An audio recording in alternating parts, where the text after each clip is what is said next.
Hello guys, सवाल है the first phase of translation. Translation की सबसे पहली फेज क्या होती है वो बतानी है। तो ट्रांसलेशन में होती है प्रोटीन्स की सिंथेसिस।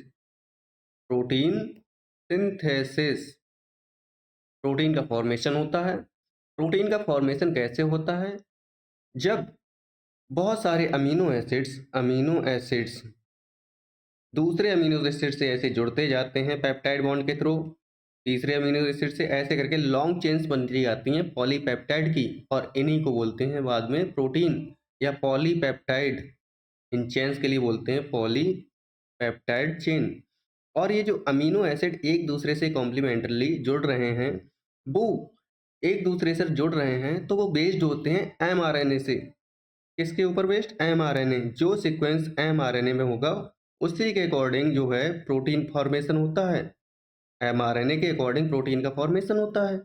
अमीनो एसिड एक दूसरे से लिंक्ड होते हैं पेप्टाइड बॉन्ड के थ्रू, और पेप्टाइड बॉन्ड के फॉर्मेशन में एटीपी यानी एनर्जी की जरूरत पड़ती है। इसलिए इसे बोलते हैं चार्जिंग ऑफ टीआरएनए या अमीनो एसाइलेशन ऑफ टीआरएनए। तो पहली स्टेप हो जाएगी चार्जिंग ऑफ टीआरएनए या अमीनो एसाइलेशन ऑफ टीआरएनए। तो ऑप्शन पढ़ते हैं। पहला ऑप्शन है रिकॉग्नाइजेशन ऑफ डीएनए मॉलिक्यूल।